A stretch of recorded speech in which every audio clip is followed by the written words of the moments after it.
Bismillahirrahmanirrahim. Assalamualaikum warahmatullahi wabarakatuh. Kali ini saya akan mempresentasikan Pancasila pertemuan ke-10. Saya atas nama Sri Wulan Ayumun dengan NIM D1A1211091 jurusan Agribisnis kelas C. Pembahasan yang pertama, bagian C. Menggali sumber historis, sosiologis, politis tentang Pancasila sebagai ideologi negara. 1. Sumber historis Pancasila sebagai ideologi negara. Pada bagian ini akan ditelusuri kedudukan Pancasila sebagai ideologi oleh para penyelenggara negara yang berkuasa sepanjang sejarah negara Indonesia. Bagian A. Pancasila sebagai ideologi negara dalam masa pemerintahan Presiden Soekarno. Pada masa pemerintahan Presiden Soekarno, Pancasila ditegaskan sebagai pemersatu bangsa. Penegasan ini dikemenangkan oleh Soekarno dalam berbagai pidato politiknya dalam kurun waktu 1945 sampai dengan 1960. Bagian B. Pancasila sebagai ideologi dalam masa pemerintahan Presiden Soeharto. Pada masa pemerintahan Presiden Soeharto, Pancasila dijadikan sebagai asas tunggal bagi organisasi politik dan organisasi kemasyarakatan. Periode ini diawali dengan keluarnya TAP MPR nomor 11 1978 tentang permasyarakatan nilai-nilai Pancasila. TAP MPR ini menjadi landasan bagi dilaksanakan penataran P4 bagi semua lapisan masyarakat. Bagian C. Pancasila sebagai ideologi dalam masa pemerintahan Presiden Habibie. Presiden Habibie menggantikan Presiden Soeharto yang mundur pada 21 Mei 1998 atas desakan berbagai pihak. Habibie menghapus penataran P4. Pada masa sekarang ini, resonansi Pancasila kurang bergema karena pemerintahan Habibie lebih disibukkan masalah politis, baik dalam negeri maupun luar negeri. Bagian D. Pancasila sebagai ideologi dalam masa pemerintahan Presiden Abdurrahman Wahid. Pada masa pemerintahan Presiden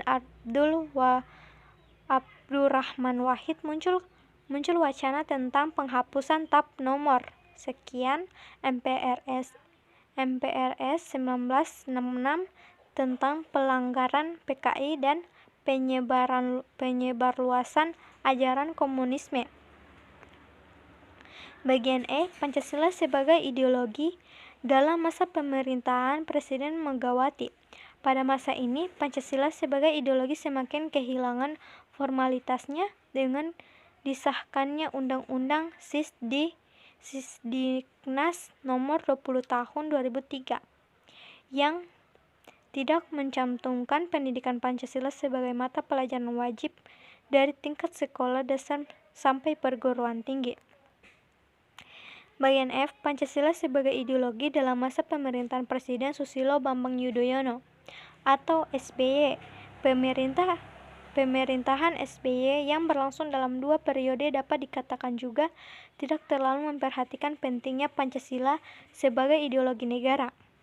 Hal ini dapat dilihat dari belum adanya upaya untuk membentuk suatu lembaga yang berwenang untuk menjaga dan mengawal Pancasila sebagai dasar negara dan ideologi negara.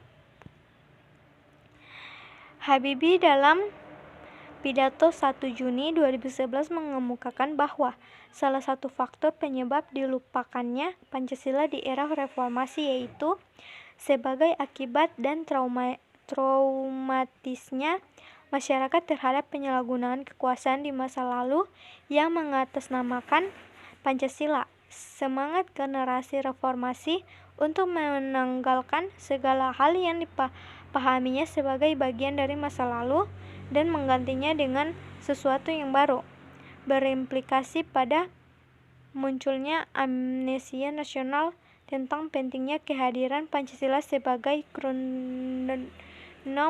norma dasar yang mampu menjadi payung kebangsaan yang menaungi seluruh warga negara yang plural. Bagian 2, pembahasan yang kedua, yaitu sumber sosiologis Pancasila sebagai ideologi negara. Pada bagian ini akan dilihat Pancasila sebagai ideologi negara berakar dalam kehidupan masyarakat. Unsur-unsur sosiologis yang membentuk Pancasila sebagai ideologi negara meliputi hal-hal yaitu: pertama, sila ketuhanan yang Maha Esa dapat ditemukan dalam kehidupan beragama masyarakat Indonesia dalam berbagai bentuk kepercayaan dan keyakinan terhadap adanya kekuatan gaib.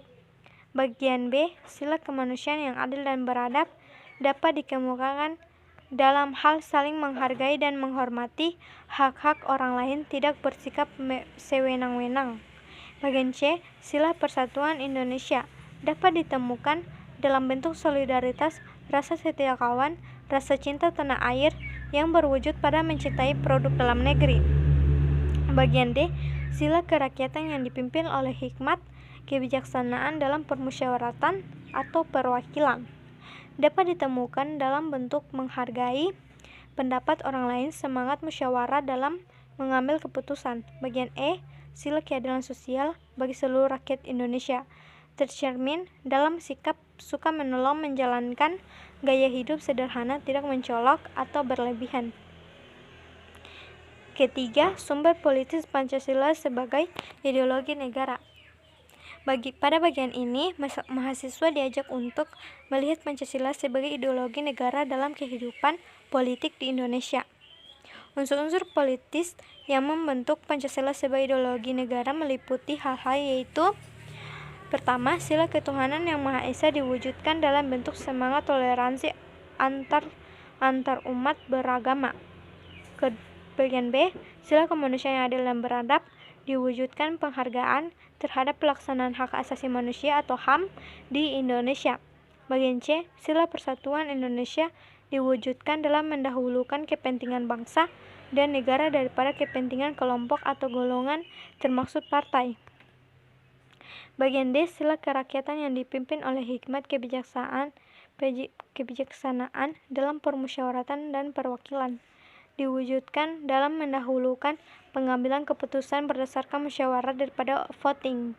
Bagian E, sila keadilan sosial bagi seluruh rakyat Indonesia diwujudkan dalam bentuk tidak menyalahgunakan kekuasaan atau abuse of power untuk memperkaya diri atau kelompok karena penyalahgunaan kekuasaan. Itulah yang menjadi faktor pemicu terjadinya korupsi. Itulah hasil presentasi saya. Kurang dan lebihnya mohon dimaafkan. Saya ucapkan terima kasih. Wabillahi taufiq wal hidayah. Assalamualaikum warahmatullahi wabarakatuh.